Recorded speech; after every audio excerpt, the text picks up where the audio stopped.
My son doesn't want to try hard at anything and is holding us emotionally hostage, because if we don't take care of him, he said he's going to end up homeless and is fine with that. Posted by you/communication own 884.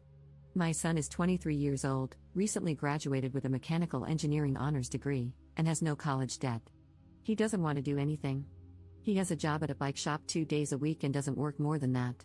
He just wants to go to the gym and sit on his computer and phone. He has 2 younger siblings who have drive and direction, but he says nothing motivates him. For years, I thought he was depressed. He has been on antidepressants in the past and has had therapy. His most recent stint with a therapist ended after 20+ sessions, and he told me they couldn't figure out why he is the way he is. Out of desperation, I spoke to the therapist, who told me he didn't think my son was depressed, but that things are hard for young men now and he needs time. He has been tested for ADHD and is on medication for it, when he can be bothered to collect the prescription. He doesn't believe he has ADHD, by the way. He has burned bridges with friends and is burning bridges with us. He makes his own meals and takes them to his room to eat, despite being told he has to be part of the family if he's living here. We charge him rent but made the mistake of telling him we were saving it for him when he moves out. Starting this month, I'm deducting money for bills and food. He is rude to his siblings, doesn't help out around the house, and does nothing to contribute to the family. I want to give my son purpose, and we've tried everything, and I mean everything. I have spent countless hours talking to him, asking how I can help. He doesn't know. I've suggested he take a year off to do volunteer work, travel abroad, or work a menial job until he figures out what comes next. He wanted to move to California, where we used to live, and settle in San Francisco until he realized he couldn't afford it. I can't bear the thought of kicking him out, but I see no other option. I feel like we are being held emotional hostages, and the stress is unbearable. I am so upset that one of my children is like this. I feel equally responsible and resentful. I'm terrified that if we kick him out at the end of the month, he will end his life, sleep on the street, or never talk to us again, but I am at the point where something needs to happen. It is ruining my life, my marriage, and my relationship with my other children. We have given him another deadline of the end of the month, but I am struggling to make it that far. Relevant comments. Commenter. I feel like I'm in the same position. I did what people told me to do, admit that I need help. I've been unmotivated for years. I sit in my room constantly. I only work 3 days a week, doing the bare minimum. Crap, I didn't even graduate high school. I admitted to my doctor that I needed help. I was constantly feeling terrible about myself, no purpose. In my case, I feel like I've let my family down. I feel like I don't fit in with them.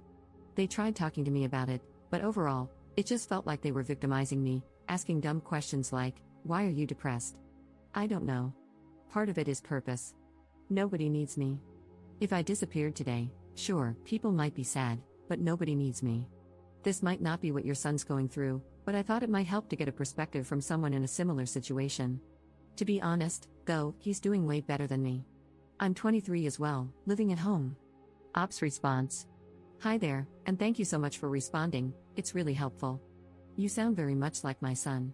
I have no idea how to motivate him, and we're down to the wire.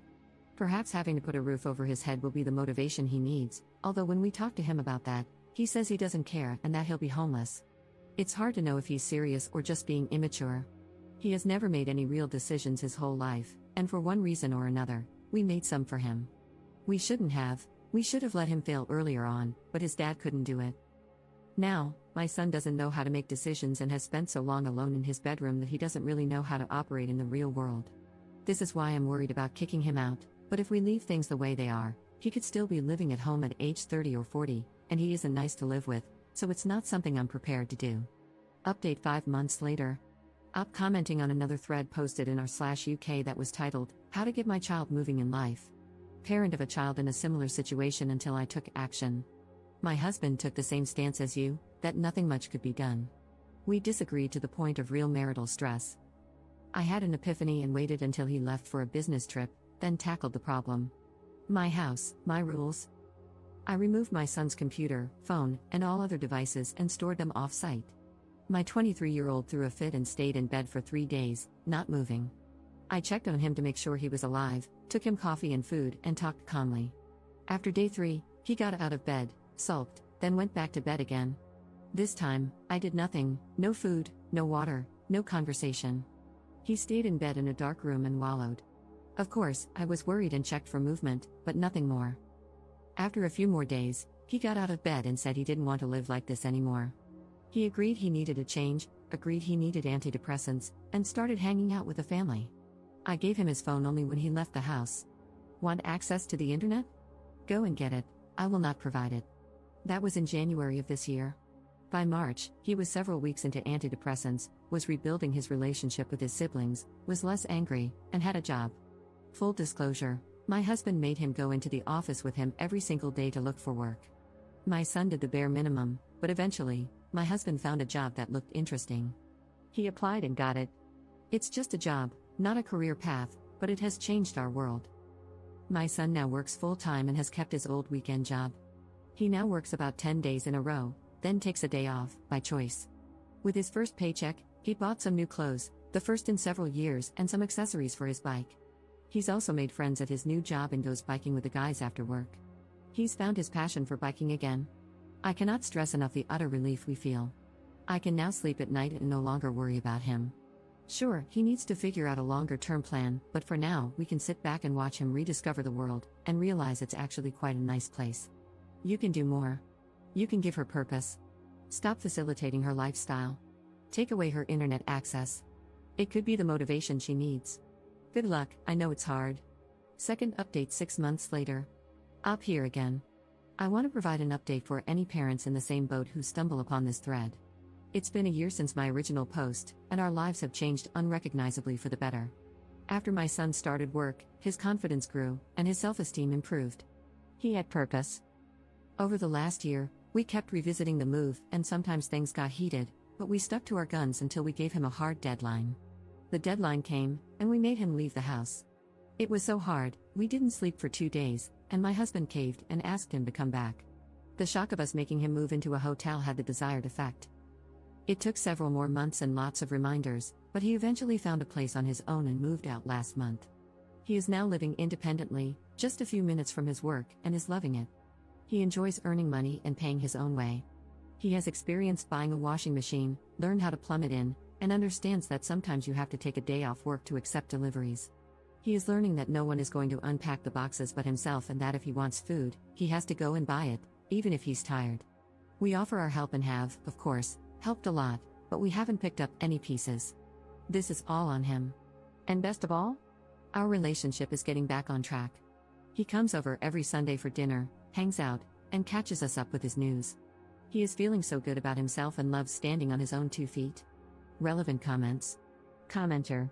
It turns out that many people are weirdly happier and feel more purposeful when working, even at a crappy job, compared to having no job at all. I spend most of my work shift dreaming about playing video games, and I resent having to waste the best part of my life slaving away at my desk. But when I'm unemployed and just screwing around, those video games really don't keep me entertained. They become just something to do to pass the monotony of doing nothing important. However, I treasure my time playing after work when my wife and I are side by side, enjoying it together. Commenter 2. I think this sort of hopeless, unliving existence is on the rise, at least in the US and other Western countries. Lots of young people just don't have lives to start with.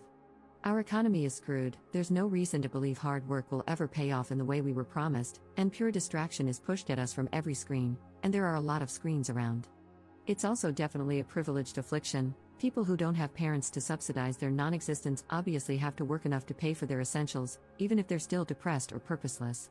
I think it also stems from the disparity between how middle-class kids expected adulthood to look and what living in our society is actually like. If you expected to get your degree, immediately land a solid job, and begin pursuing a spouse and family, hitting the real world today must feel like crashing into a brick wall at full speed. I have family and friends stuck in this same sort of hole, and it's terrifying to see someone you love trapped in what seems to be a type of suicidality. They don't feel like there's any point in living, but they're not miserable enough to actually take action to harm themselves, so they live in a constant, feckless fog, trying to distract themselves from the pain.